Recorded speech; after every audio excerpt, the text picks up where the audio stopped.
Good afternoon, everyone. Just starting the webinar. I'll just hold on a while to let the other registrants join in.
Hello again, everyone. I'm just going to wait a couple more minutes and we'll start the CRH Understanding Reaction Calorimetry webinar shortly.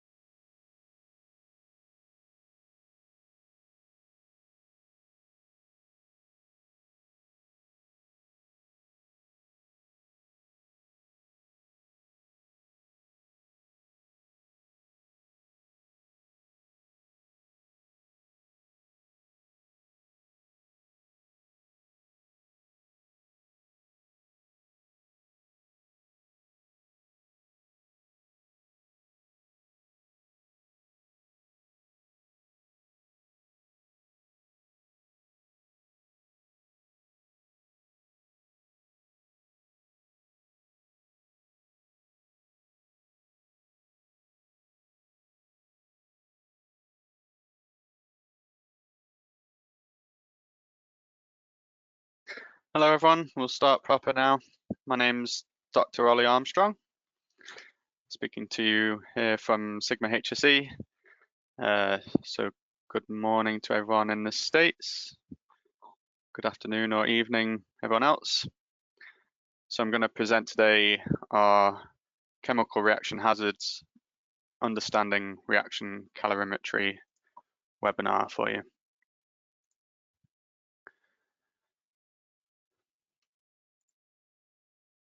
So a bit of an overview of what we're going to go through today in this session is a bit of a definition around what are chemical reaction hazards, why the analysis of these hazards is required and should be tested. Kind of linked to that is when we would suggest that CRH analysis is needed and when it's most useful for your process, and also which techniques are available, which techniques we can use to assess any chemical reaction hazards within your process or intrinsic to your process. As it says there, if you've got any questions that occur to you throughout, you can log a question in the chat. That will come through to myself and I'll respond to you via email later on if you've got any queries or questions.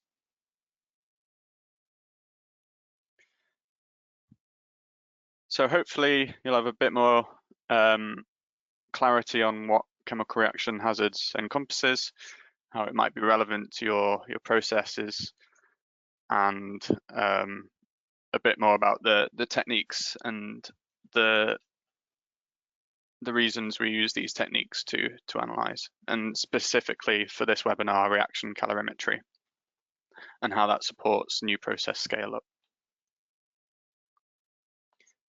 So a little bit about Sigma-HSE. We've got technical offices internationally. I'm based here myself in Winchester in the UK. We've got an office in New Hampshire in the US, and we've got a couple offices in India also.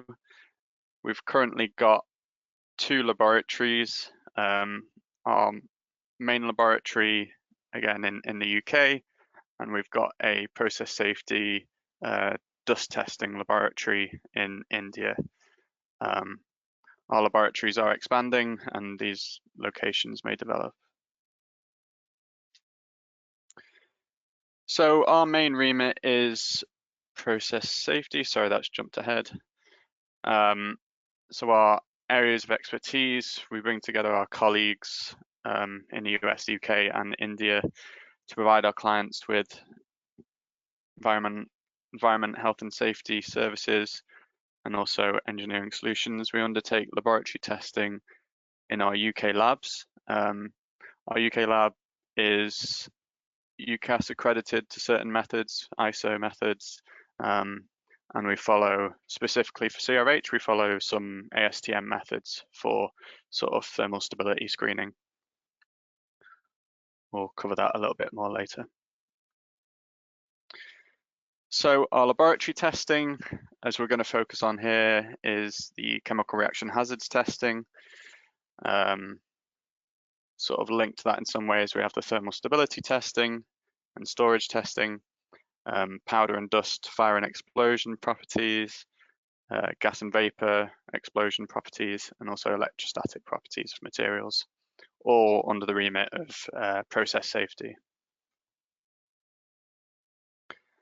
And our consultants team that we have, again, internationally, our consultancy team provides a wide range of specialist technical knowledge where we can cover PSM, the DESIR and ATEX is more European based, process hazard analysis for the US, functional safety assessments, also chemical reaction hazards, coma assessments, and training workshops can be developed as well. So into the body of the webinar today for chemical reaction hazards, what exactly is a chemical reaction hazard? So these will be inherent to many desired chemical reactions hazards, and they may well produce undesired byproducts. These byproducts can be either in the form of energy, whether that be exothermic or endothermic, and they can also be in terms of molecular products. They might not be the chemistry you're trying to produce, but it's just an inevitable byproduct that needs managing. So exothermic energy and permanent gas generation have the highest risk potential for your process on plant. Full knowledge of a process at scale is required to ensure safety and loss prevention. Due to this combination of exothermic energy, thermal runaway reactions, and permanent gas generation or vapor pressure, these kind of runaway reactions have caused a number of industrial incidents over the years, which is what we want to try and prevent with our CRH testing and analysis. So we've got some sort of key definitions here relating to thermal hazards. Key things to be aware of when assessing a new process. So any causes of overpressurization in a vessel or a reactor, the inherent heat of a reaction. So that can be either any heat of a desired reaction, but also heats from undesired decomposition energies or the like.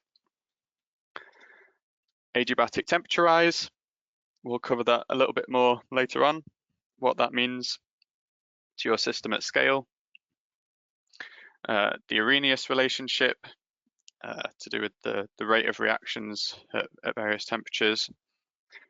Thermal runaway reactions, we've mentioned a little bit before, which will be a undesired reaction occurring in your system. Phi factor, we've got a few slides on phi factor and how it applies to your process from our testing methods.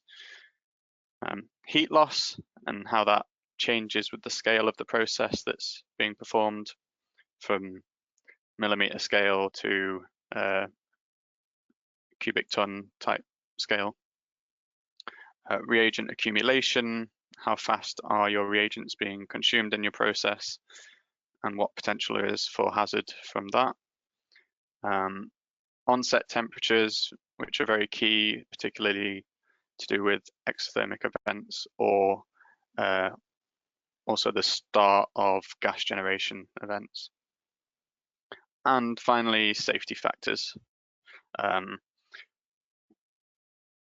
How our sort of tested data should be applied with a conservative safety factor to any process scale up design and plant scale design. So as we said just before, pressure is a key hazard. Rarely will exothermic energy be a hazard in its own right. The effects of pressure increases on a system can be much more important. As soon as you've got containment of a vessel, you've got potential to increase pressure, and that can end catastrophically if it's not managed properly. Overpressure can come from three potential sources. That overpressure can be a desired product or byproduct, as in gas generation or process. So you may well be intending or understanding that you will be producing gas and you need to manage this. Secondly, vapor pressure effects. So any of your solvents or even aqueous solutions at elevated temperatures, they will all produce a vapor pressure at elevated temperatures. And this can well be part of your normal process and something to be cognizant of and also to be managed. And finally, third and finally, is heat from the normal process. When uncontrolled, it may cause a secondary reaction or decomposition, which in turn will generate its own gas or vapor pressure. So this is not about your normal process. This is now a process out of control, but we still need to be aware of what that might mean for pressure generation and how it needs to be managed. So how we might sometimes try and disentangle the difference between vapor formation in your system at increased temperature, and also the generation of permanent gas from some kind of decomposition reaction, or even your desired reaction.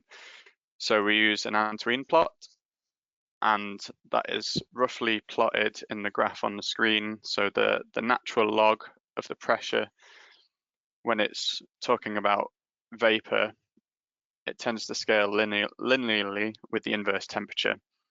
So as it's an inverse of T on the x-axis, our lowest temperature is on the right, and we can see a straight line until we hit the onset, the dashed line. Now that's indicative of, in that region, vapor pressure increasing as the temperature of the system increases. After the onset, that is indicative of a decomposition event where something in our mixture is decomposing and forming a permanent gas.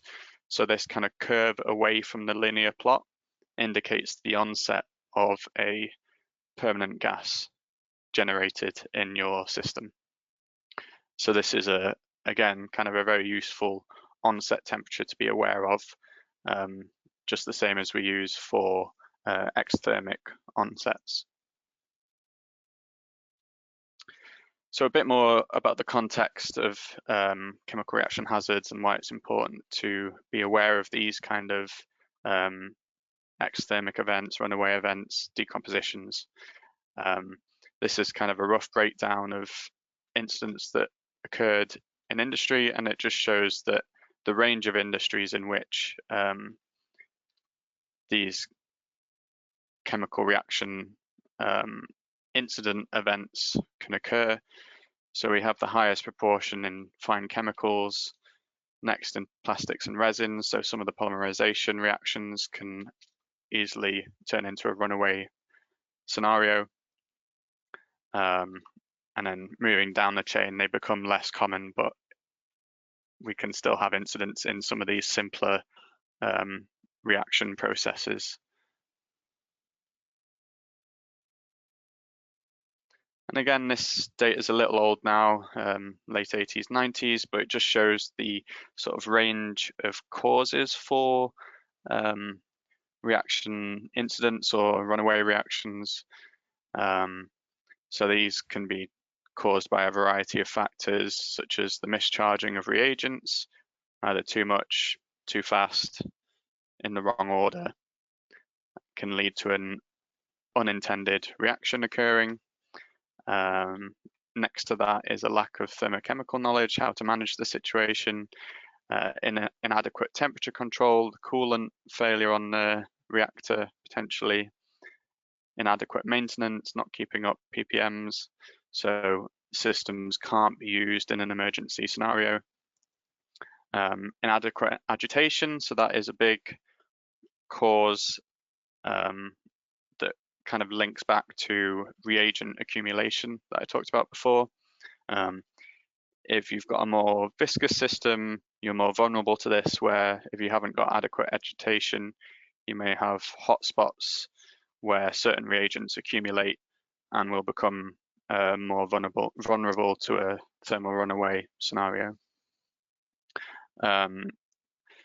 So next to that, the quality of the raw materials may not be to specification, so that's a quality assurance issue. Operator errors can occur, and various other reasons. We'll go through some of the other possibilities of how these scenarios happen as well in a later slide.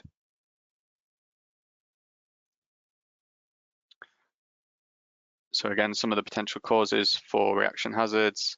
A key one is not assessing properly the differences of scale. So taking a chemical reaction from the R&D labs at very low quantities of material, any kind of hazards may not be assessed properly for taking to large scale reactions. So as we say there, the heating cooling requirements can vary exponentially with the batch scale. And unfortunately, in some cases, the reactors will be designed just about normal operation and not actually adequately designed to deal with a unwanted reaction occurring or a thermal runaway reaction. Another potential cause is systems failure. So if we've got an agitator failure, a dosing failure, any number of reasons that can cause these situations again. And then of course, process failure. So whether that be operator error, incorrect procedure, false communication, various reasons. So as I said before, in terms of a systems or process issues, agitator failure being a key one, cooling system failure. We had an issue at T2 Labs in Florida, that was a coolant issue failure. The temperature setting could be set too high or too low, one way or the other. Typically too high would be the higher risk scenario. You can have a blockage in some kind of feeding line or a reflux line, and that just again builds the pressure or the potential to build pressure. A vacuum failure, so you may have a headspace with a more flammable vapor that you would normally be extracting. Excessive storage temperature, again, just the environment temperature may be too high for the stability of the thermal stability of the materials. An excessive hold time, again, you may have a very slow induction to a decomposition reaction, so you may be okay at a certain set point temperature, but if you hold it for too long, it may still turn into a runaway reaction. Process issues, incorrect reagents used, any impurities in your raw materials can trigger unintended reaction. Reaction with equipment, so making sure all your equipment is of the correct and compatible materials. You may have corrosion of your reactor materials as well by reactants. This could also fuel a runaway reaction. Again, too much, too little reactant added too fast or slow, or the reactant added at the wrong temperature. These could all start an issue. So why is analysis of CRH required? As we showed in that breakdown of industries map, particularly some of the fine chemicals and the polymer industries may well be using with highly energetic groups, just through the nature of what the molecules they're trying to produce or the chemicals they're trying to produce, they need to work with some of these functional groups. So a lot of nitrogen-based groups are highly energetic, and these are, the values on the right are only for decomposition energies, but it's still indicative of how reactive these groups are. Currently doing some work with a azide group for a client.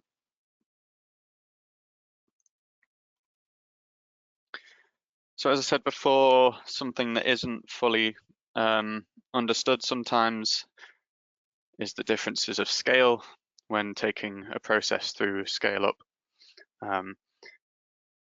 So to be understood that as the volume of a system increases, the relative surface area will decrease,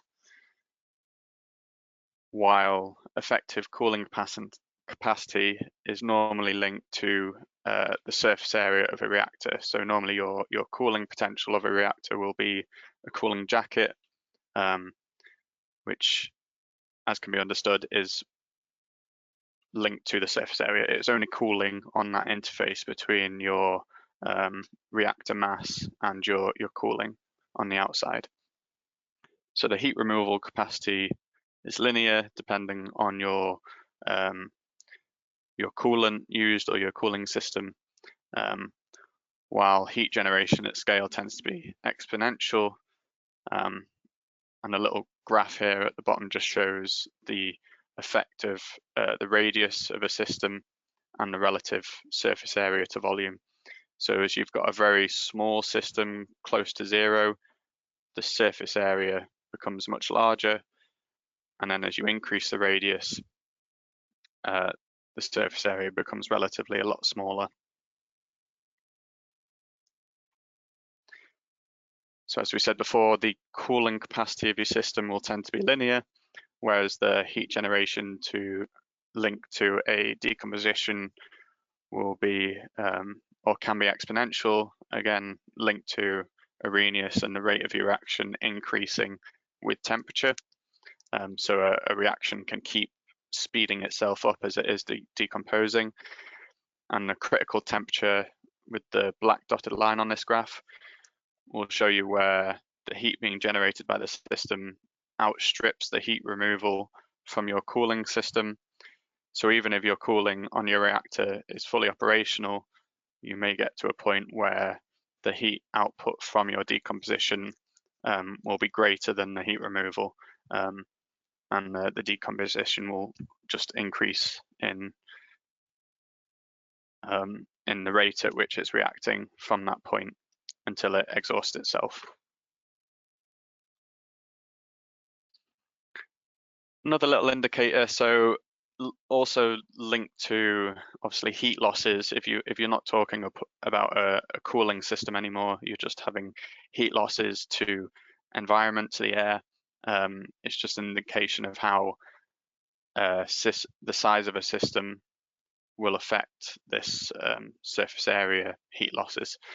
So sorry, this is all in metric, but hopefully it's still indicative. So we've got like a 10 milliliter test tube. The time that test tube will take to drop 1 degree from 80 degree starting point will be about 11 seconds. If we've got a 25 ton or meters cube reactor, that will take 233 minutes. So we can say there the drastic effect that the size of the system has on the sort of natural cooling.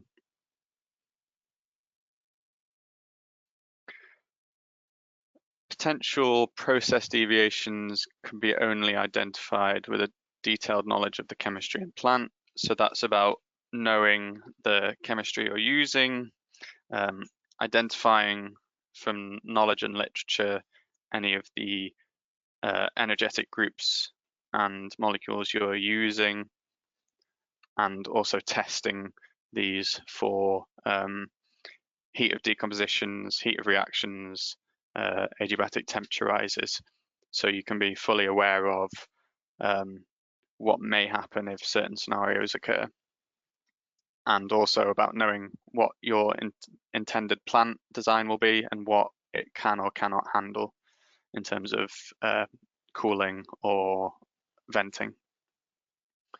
So the methods we have available for hazard risk and consequence assessment include various forms, hazard and operability studies, computer-based, desktop-based, HazOps, what-if analysis, FMEA. You know, if this does go wrong, what is the effect? How is it going to go wrong? Checklist analysis, fault tree analysis. All of these should be able to cover your process and assess what may go wrong, what happens if it goes wrong, what's the best way to stop it going wrong. So section 3 here is when we would suggest analysis of CRH is required, or when it's most appropriate to sort of consider CRH assessment, CRH testing. So we've got a typical sort of process route for a new process design here, moving from the left where we've identified the product or the molecule that we want to produce on site, and then through sort of literature screening, calculation, maybe some initial lab testing, we might identify some synthetic routes that we would candidates that we think we would like to use. At this point, when we've started to get a few candidates, we may start to consider thermal screening. That kind of links back to if you've identified any energetic groups already at this stage, then why not perform some thermal screening, find out what the worst cases might be, and if you've got a safer alternative, then it's better to proceed with this safer reagent, for example. And then we move to a chosen synthetic route being optimized. So a key help at this stage would be reaction calorimetry. Maybe you've got two synthetic routes that you think are quite similar in merit. You might find via testing with reaction calorimetry that some are either one or the other is more inherently exothermic, or it generates more gas than the other system. Or you may find that with the dosage rate being used, you have accumulation of reagent in the system, and it's not being used up as efficiently as the other synthetic route. So that can really help inform which process you want to hone in on. You may also at this point start looking at minor hazard assessments.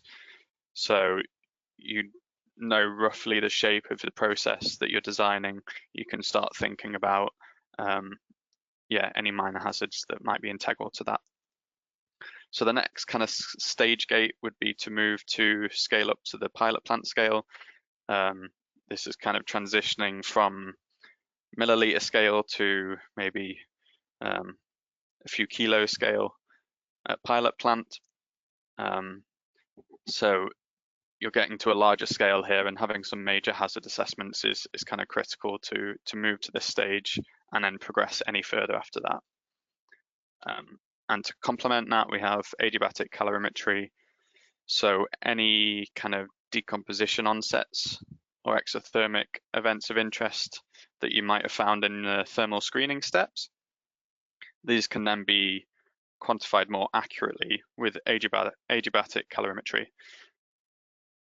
We have a few different ways of testing under adiabatic environment, and these can much more accurately quantify adiabatic temperature rises, it's in the name there, and also for gassy systems, quantifying how much permanent gases are being generated under adiabatic environment. And then finally at the bottom there, to move from pilot plant scale to production scale, bulk scale, we need to be designing our basis of safety specification for the process. We shouldn't be running a process at plant scale without having a solid basis of safety first.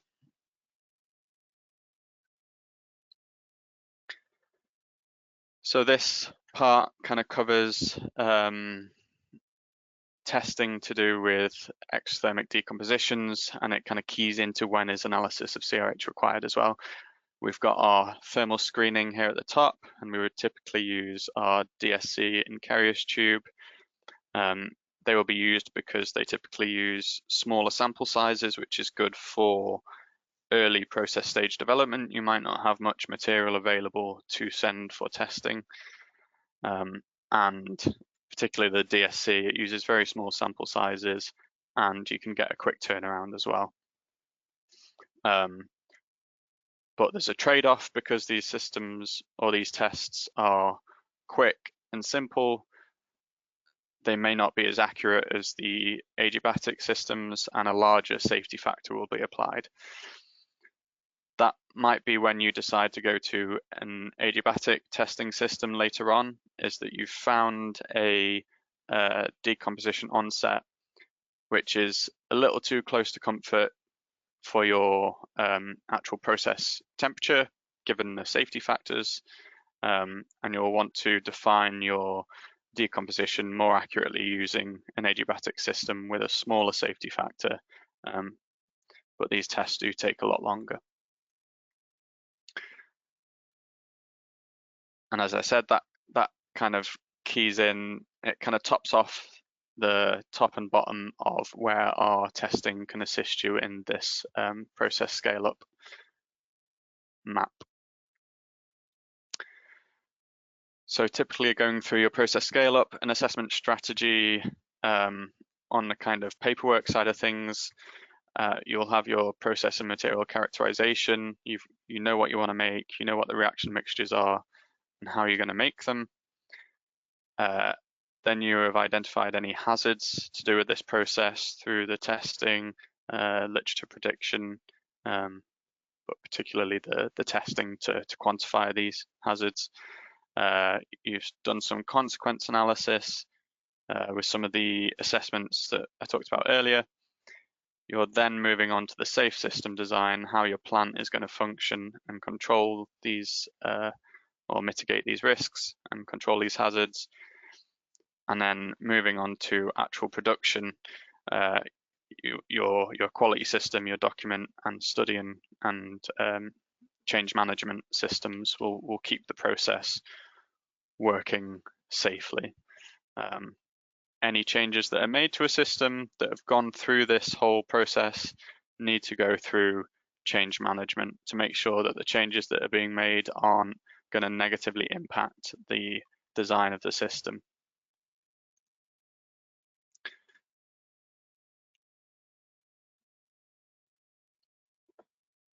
So moving on to the kind of testing section of this webinar, and particularly reaction calorimetry, which techniques are available to assess chemical reaction hazards and why we might use them.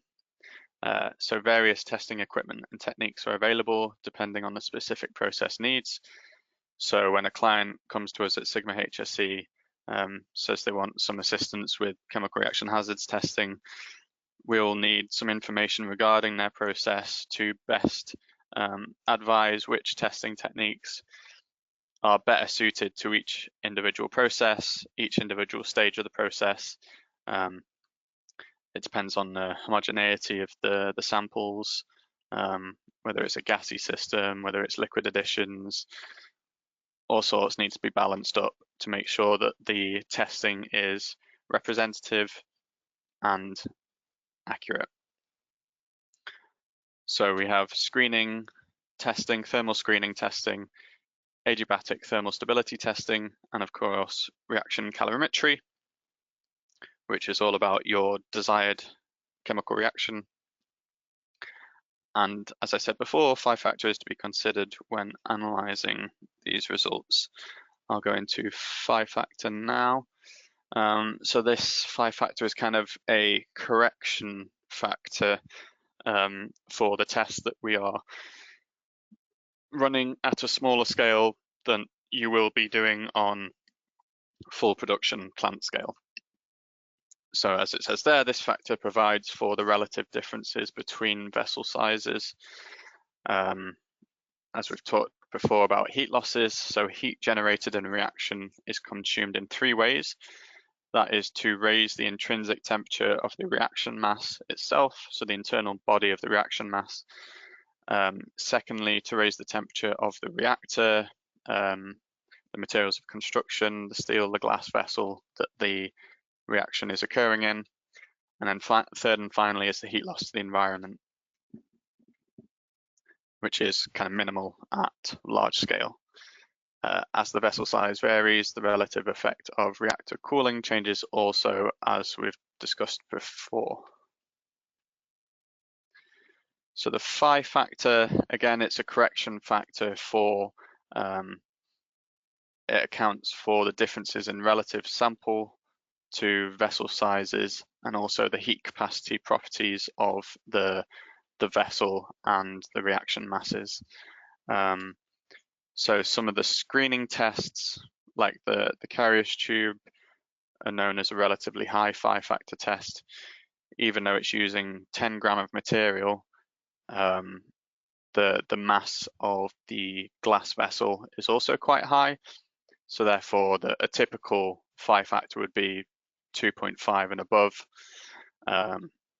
DSC is a very common test, but if you were to quantify 5 factor for a DSC, it would be even higher again, because you're using 5 to 10 milligram of sample material, but the weight of the vessel itself can be a gram. It's a couple orders of magnitude larger So a DSE is very high phi factor, and it's why we would normally include a sort of 100-degree safety factor of any onset seen on DSC.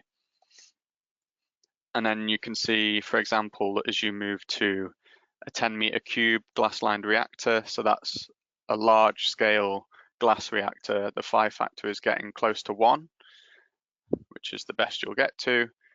And then if we look at an adiabatic system, such as the ARSST, in a pressure compensation calorimetry, they are the low, ARSST and VSP, they're kind of low phi factor tests, and they can be in the region of 1.05. So that's as representative of a reaction at scale as you can get, is that close to 1 phi factor. Why that is important to your process assessment, it can basically be understood that the more heat that is being consumed by the materials of your vessel is not being stored in your reaction mass.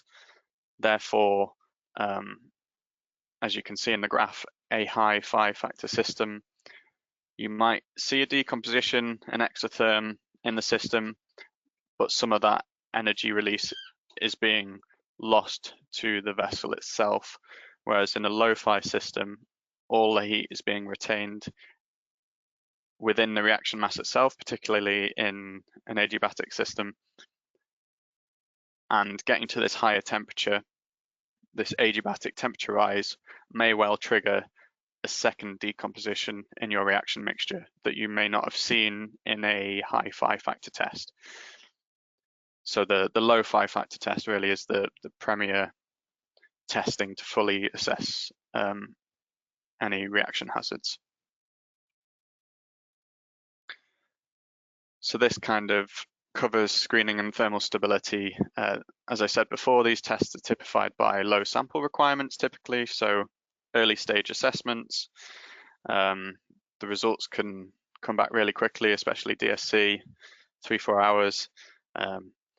They can be indicative of more accurate testing, but you do have that uncertainty of the high safety factor to be applied.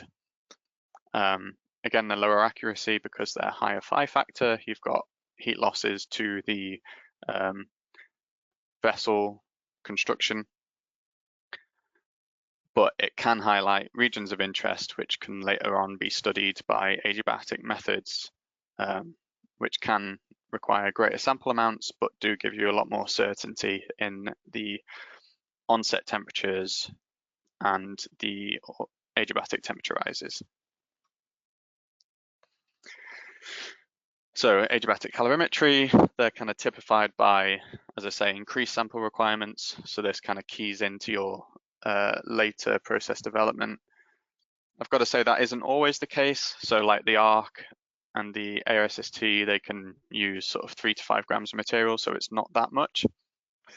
But there is some limitations to these tests compared to the adiabatic tests at a larger scale. They tend to be easier to generate representative samples. So a drawback of DSC is it's hard to prepare heterogeneous mixtures for DSC and still be representative of your system. So when you're using larger sample sizes, it's easier to get mixtures of solids and solvents, etc., or to include sort of minority catalyst components as well. They are also greater accuracy because they have a lower phi factor, but the drawback is longer run times. They can run up to sort of days per test, or even the quicker systems can still take longer to analyze, to set up, and to look through the data and, as I say, analyze it. So finally, reaction calorimetry. These tests or methods are typified by a range of scales. For pure reaction calorimetry, we're talking about half a litre scale.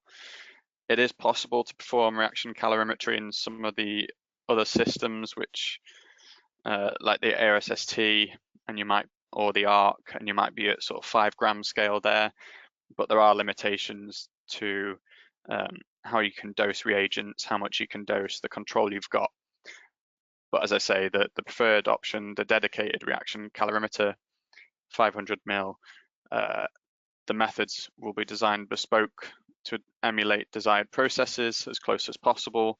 So again, just trying to make it representative of your plant scale, whether that's addition rates, agitation, all those kind of factors that we want to mimic as close as possible.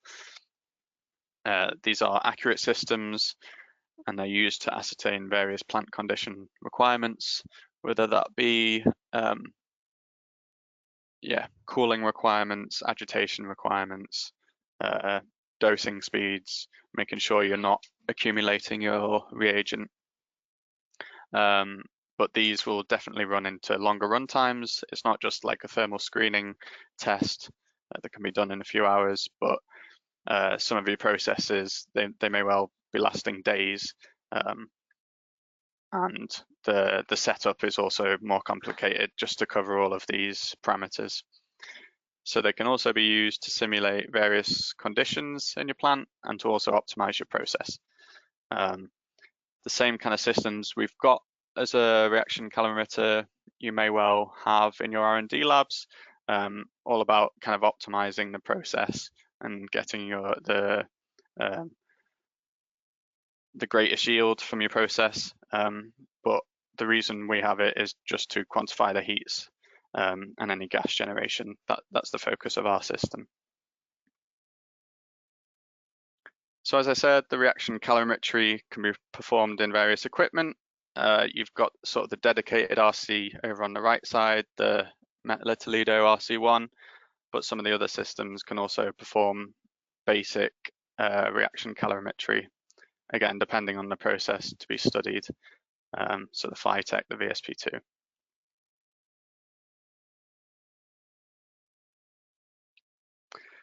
So I'll go in a little more in depth about our dedicated reaction calorimeter. We have a vessel of 500 ml, and that's a typical kind of size used to assess these processes. We have adaptable bespoke testing. It can take, some processes we can cover in one day, but some processes will take multiple days, 3-4 days. Again, it's just about making it representative of your desired process on plant. We can run in heat flow or power compensated modes. The image we've got here on the screen, that is currently running in power compensated modes. We'll go into a little bit later on how those two differ. Again, this is about emulating a reaction process on plant, so mid-study additions are normal. The purpose of this testing is to study your intended synthetic reaction. So it's all about your reagent additions, dosage rates, and it's a study of the reaction rather than the stability of the mixtures. It can produce a wide range of data. Obviously, your reaction enthalpy, that's the key one we're looking at really. That will also give you your adiabatic temperature rise, the rate of your consumption, your kinetics, and we can also link it into gas flow measurements, which can be linked into the same software. And the whole purpose of the rig is to have high accuracy for these energy measurements, so with calibrated thermocouples and the like. And it is a low phi factor system because we're emulating zero heat loss. That's how the RC is set up to work. We have a jacketed vessel on our system. Again, these can come in various sizes, but you're talking of the range of 100 ml to a litre. Obviously, we're using borosilicate glass, so you can see through it, and you've got the extra compatibility of materials. we have a technical grade heat transfer fluid on the jacket just inside the reactor, and that is part of how we keep the RC under isothermal conditions to quantify your reaction heats. We also have a third jacket on the system, which is just a vacuum to again reduce the heat losses from the heat transfer fluid to the environment. Like a lot of lab scale reactors, we have a lot of ports at the top which we can access the system. So a typical setup will include a heater, a thermocouple for measuring the temperature of the reaction mass, a stirrer, so in our case we've got a high torque stirrer for dealing with viscous systems, and reagent dosing. You know, that can be, in this case on the picture we've got dosing lines with a volumetric pump. We can do solid additions via a powder funnel, and we may also have, if we were to do gas flow analysis, we would obviously have tubing coming from one of these ports to measure any gas evolved from the reaction. So that's as I go into some detail there. Optional port uses, obviously powder funnel, solid additions, any refluxing requirements, but we would tend to just keep the lid on and the plugs in place. Any gas quantification if that's needed, headspace inerting, so we can have a nitrogen flow through there. We can also link up pH probes to monitor reactions, same with the IR probe, and also for taking manual samples for thermal stability. That's something we'll do routinely, is we'll take reaction mixtures at sort of key stages in a reaction, and we can screen those for thermal stability issues. I'll talk a little bit later about how those sort of thermal stability studies will link into any data taken from the reaction calorimeter and how that fully assesses your process. In terms of reagent dosing, as I said before, this is our kind of typical volumetric dosing. We can have continuous syringe pumping to have continuous dosing at a defined rate. Again, as close as possible to be representative of your plant scale system. We can also do it by gravimetric dosing if we've got particularly dense fluids. We can do solid addition, as I've said before. We can add in certain aliquots. We can also do gas charges, you know, with a gas dispersion tube. And any manual additions, because we will log a comment in the software to put a marker on the system of when we've made an addition, and that will link to any reaction enthalpies we can see from the heat of the system. And again, the crucial bit of the equipment is the chiller and the temperature set points. So as I've said, to accurately quantify any heat of reactions, we need to set a temperature set point and study the reaction under isothermal conditions. So we can have heaters of either 25 watt or 50 watt, depending on the exothermic potential of the system. Some of the more extreme chillers, such as this one, can operate sort of between -75 to 250 degrees. That gives you a bit of breathing room in terms of exotherms in the system of working between -60 and 200 degrees. Again, like how we've got the vacuum jacket on the vessel itself, the coolant lines are well insulated to reduce any heat losses also.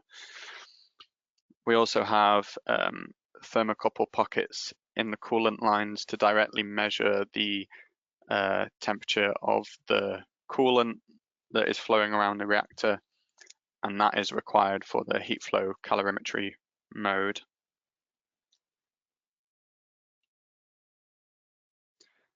So again, agitation, it is a key parameter for assessing reaction processes. Our system, as I said before, is a high torque stirring system for, again, high viscosity or heterogeneous mixtures if we've got solids dispersed in a solvent. And we have a choice of stirring implements, basically, again, to try and mimic your plant design. So the two different modes in which we can run the reaction calorimeter, we have the heat flow calorimetry, which is where we need the measurement of the coolant directly. So that is a longer process to run, but it can be more accurate if your reaction mass is changing substantially throughout the course of the reaction. So if you have a large viscosity change or heat capacity property of the system through your reaction, you'll need to use heat flow calorimetry. And this involves sort of calibrating the thermal properties of the system before you start the reaction and also at the end, so we can see the change.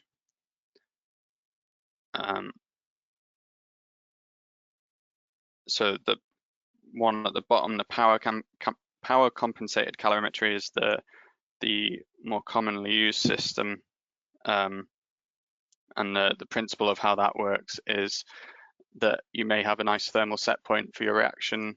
If we say it's 20 degrees, the chiller will set itself to a temperature below that. So for example, 13 degrees, and the heater in the system will then put in energy to bring your reaction to that 20 degrees set point.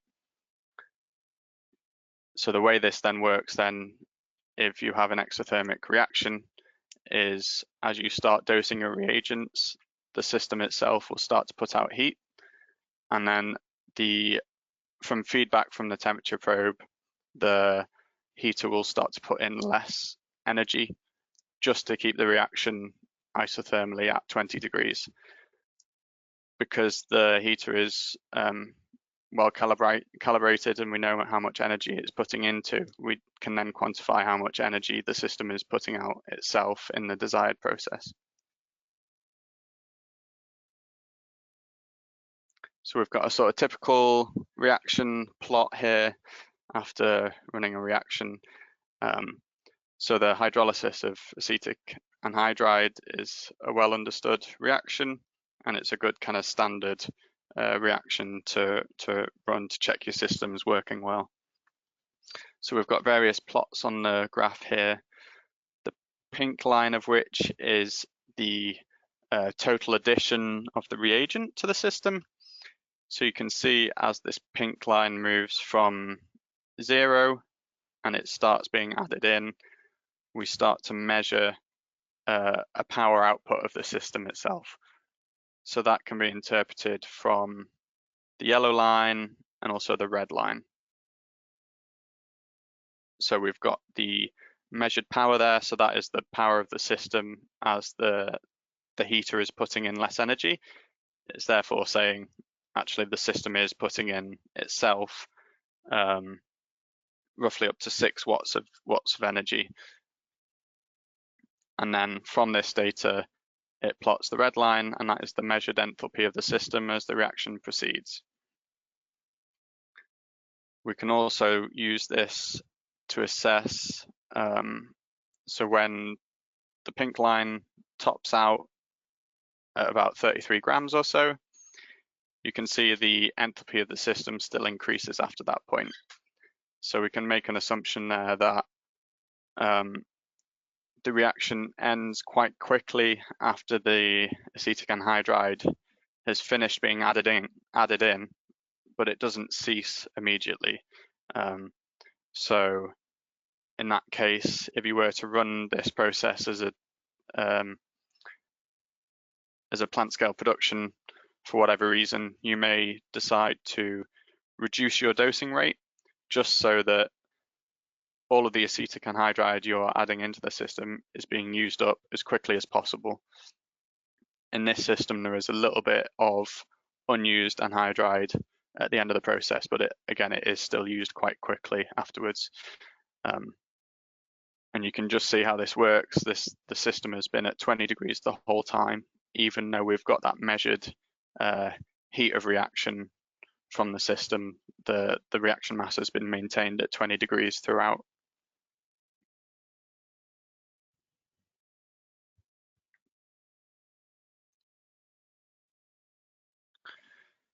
So I'll just cover a little bit. I'll go through some of these other methods that we have available. Again, like I said before, the ARSST, the Advanced Reactive Systems Screening Tool, is capable of quite simple reaction calorimetry, but typically we will use it for thermal stability screening. It's particularly used for gassy systems. It uses a small sample amount of roughly 5 grams or so. It's reasonably fast testing. We can get through 1, maybe 2 tests a day at a push. It can run in various modes, so it's quite adaptable, whether that's constant ramping, isothermal. It can even do heat rate search modes, which we'll cover later. We would tend to use the ARC for heat rate search. As I said before, it's ideal for gassy decompositions or reactions that require a inerted headspace. We will typically operate this with a nitrogen headspace. That is to kind of suppress any boiling because it is an open cell inside the system. And just having that large headspace allows for any gassy decompositions to react to their full extent without the program aborting before some maximum pressure is reached. It gives it that kind of space to breathe in essence. The RST is useful for a range of data. So key of those is pressure generation, as I've just gone through, and also adiabatic temperature rise. So whether that be a desired reaction using it as RC or as thermal stability, you can still get adiabatic temperature rises. What is the maximum temperature rise of that reaction, whether it be desired or undesired? So as I say, mid-study additions are possible. That's the RC side of it. And it is a higher accuracy system.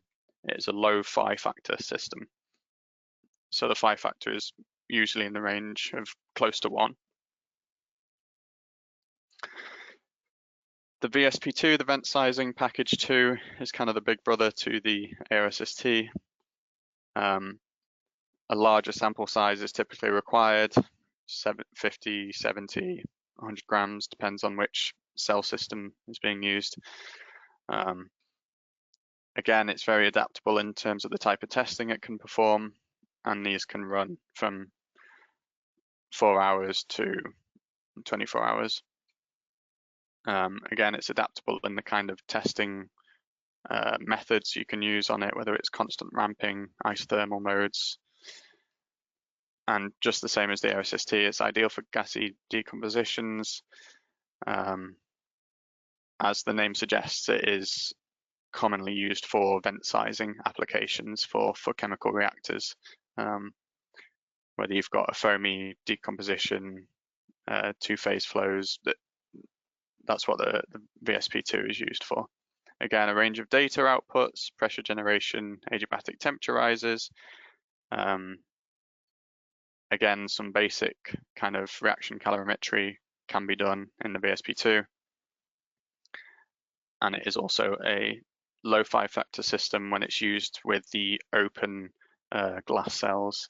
If it's used with a closed system with a metal vessel, it will tend towards a higher phi factor.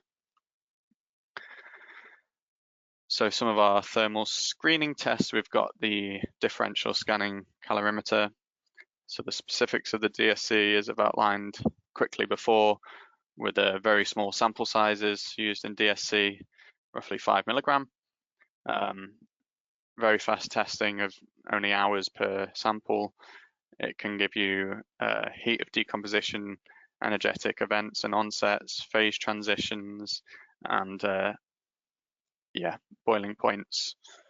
That can also link into, if you've got pressure generation from other tests, you can link an endothermic event in DSE to a rise in vapor pressure in another test. So it can be complementary in that way. As I outlined before, it's lower accuracy, high phi factor, and it will come with a higher safety factor as well. But it is very widely used as an instrument, DSE, so there's a large availability of reference data and literature to compare. We've also got the carrier's tube. It's not very much used in the US, I understand, but it is kind of industry standard for process safety in Europe. It is a glass test vessel, roughly 10 grams of sample, but it is good for heterogeneous samples. It is reasonably fast testing, about 12 hours per sample, and you can get energetic events, and it's also good for screening and quantifying permanent gas generation. But as I say, it is a lower accuracy system with a higher phi factor than some of the adiabatic systems. Finally, the ARC, the accelerating rate calorimeter. Small sample, we use about 3 grams. It can be very slow testing because we typically use it in this heat weight search function, which rather than having a constant temperature ramp profile, you tend to step up in 5 or 10 degree steps. You'll hold it at that temperature for, say, 30 minutes, and the system will wait to detect any temperature rise within your reaction mass. So it gives more accurate onset data for thermal decompositions. You can also get pressure generation information from the ARC, but because it is a relatively small headspace in the system, it's not the best for quantifying gassy systems. It is a higher accuracy system with a sort of mid-range phi factor, but using it in this heat weight search mode does give you very accurate exothermic onsets. So the reason we would use some of these tests in conjunction, depending on your process and how you kind of apply the CRH data, we are looking to quantify your desired reaction through reaction calorimetry. So on this kind of chart here, starting from the bottom left, the first curve upwards is your kind of process temperature set point, and that's where you want to run your reaction at. So you start dosing as soon as that line flattens out at your TP point, so process temperature, and the dotted line continues, and that would show your normal sort of desired process temperature plot. At point 4, for example, you have a failure in cooling on your system, and this then triggers the increase in temperature, which is the MTSR, which is the maximum temperature of your synthetic reaction. So your running reaction, you know it's exothermic, and that comes with an intrinsic adiabatic temperature rise, which is signified by 2. So that is the MTSR. That's the maximum temperature output from your desired reaction. In the worst case scenario, this then goes on to trigger the secondary reaction or a decomposition.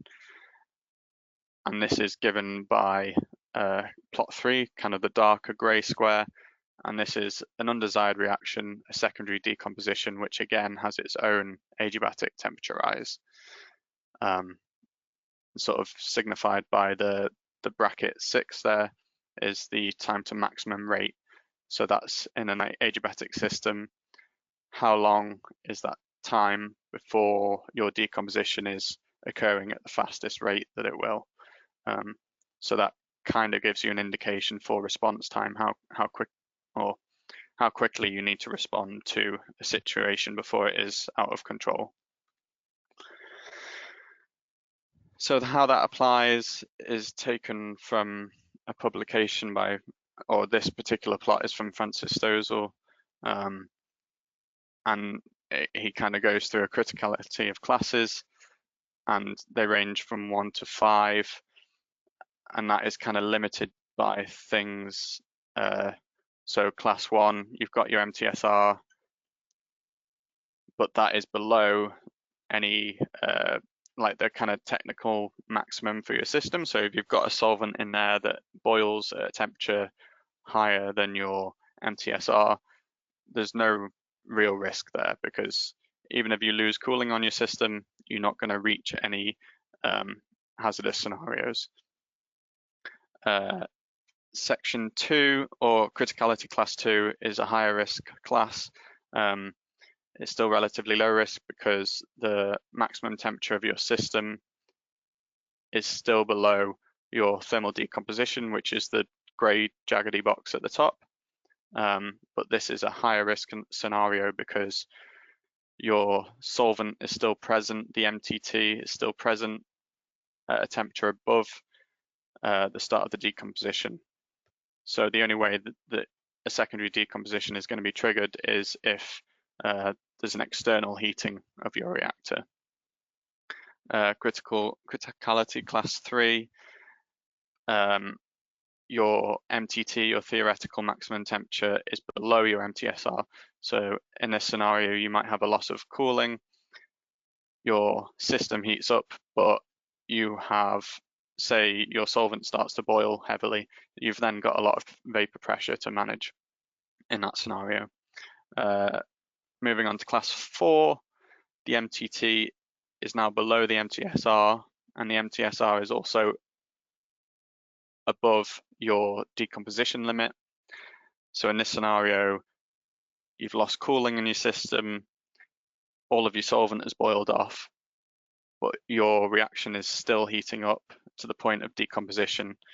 So this is going to be mitigated by the solvent having boiled, but there is a potential for triggering a secondary decomposition. And finally, class 5, this is the most critical class, obviously. You lose cooling in your system, the temperature of your system increases to the point of thermal decomposition, and this is a thermal runaway scenario because your tempering temperature of your solvent boiling is then even higher. So your system is just going to run out of control and keep putting out energy. So in summary of the webinar today, hopefully we've gone through a bit more of a definition of what reaction calorimetry is and why it's important to assess for your reaction hazards and your processes. The pressure and temperature risks to thermal runaway, how they're interlinked with each other, and how a secondary decomposition may be triggered. We've gone through some examples of thermal runaway or other incidents, what industries they've occurred in, and what may trigger them. We've gone through some new process considerations, scale-up differences, all those kind of things. And we've also gone through a few different causes of thermal runaway events and scale-up issues when we should be using CRH testing to scale up safely. 5-factor, as I've gone through, is a key thing for interpreting our testing data and how it applies to your process at scale. We've gone through some adiabatic techniques and why they are more accurate to bulk scale. Reaction calorimetry was the core of the testing section today, all about studying your desired reaction process, and also screening and thermal stability techniques which support the assessment of the process as a whole and will quickly show you any regions of interest. So again, thank you very much for joining today. I hope it's been helpful somewhat.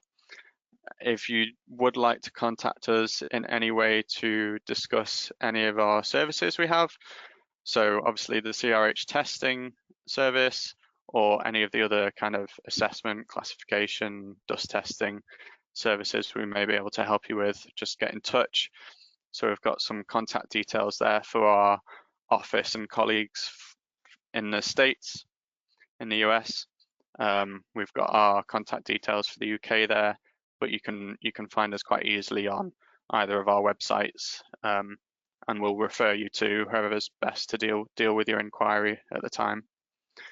So again, thank you very much for joining. Hope you've enjoyed it. Bye.